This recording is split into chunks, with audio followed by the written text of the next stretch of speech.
ஒரு குட்டி கதை சொல்லட்டுமா ஃப்ரெண்ட்ஸ்? இது ஒரு உண்மை சம்பவத்தோட அடிப்படை. நம்ம கதையோட ஹீரோயின் யாரு அப்படின்னு பார்த்தீங்கன்னா, ஒரு பொண்ணு. ஆர்ட்ஸ் காலேஜில் படிச்சுக்கிட்டு இருக்க ஒரு பொண்ணு. இந்த பொண்ணோட கேரக்டர் எப்படி அப்படின்னு பார்த்தீங்கன்னா, ரொம்ப தங்கமான பிள்ளை.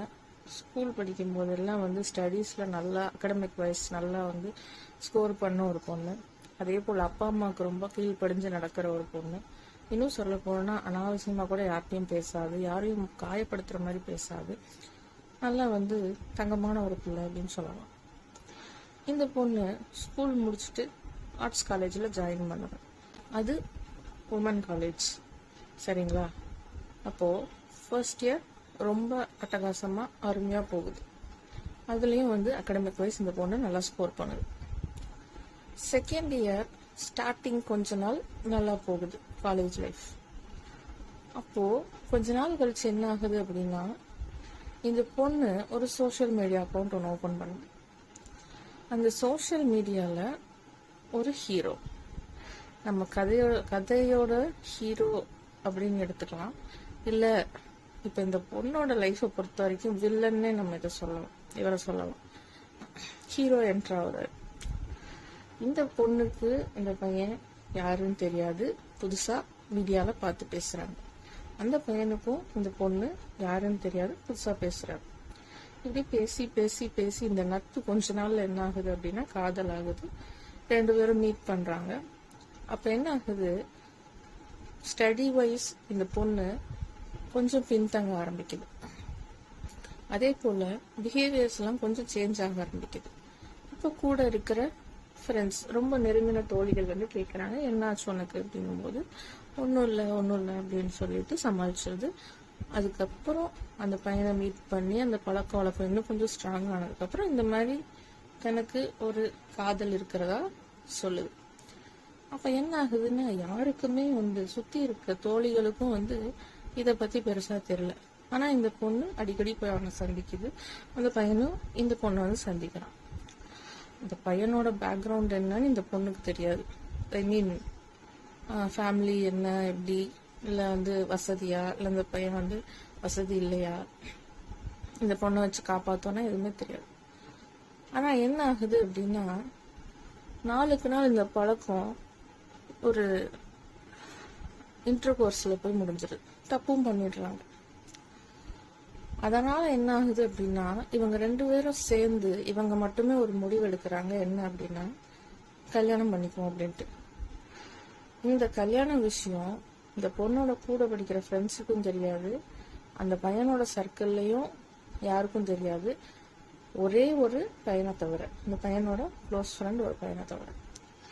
இப்போ என்ன ஆகுது, திடீர்னு ஒரு நாள் இந்த பொண்ணு காலேஜ் பஸ்ல புடவை கட்டிட்டு வருது, காலேஜ் சம்பந்தமே இல்லாம, அதுவும் பட்டு சாரி.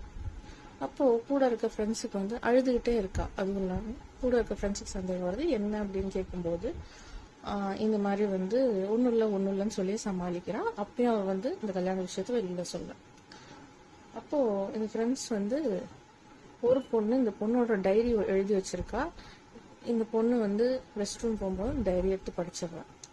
அப்பதான் கூட இருக்க ஃப்ரெண்ட்ஸ்க்கே விஷயம் தெரியுது. இப்போ லஞ்ச் பிரேக் என்ன பண்றாங்க, போய் இந்த பொண்ணோட வீட்டுக்கு இந்த பொண்ணுக்கே தெரியாம ஃபோன் பண்ணிடுறாங்க. இந்த மாதிரி உங்க பொண்ணு போய் நீ கல்யாணம் பண்ணிக்க போகுது அப்படின்ட்டு.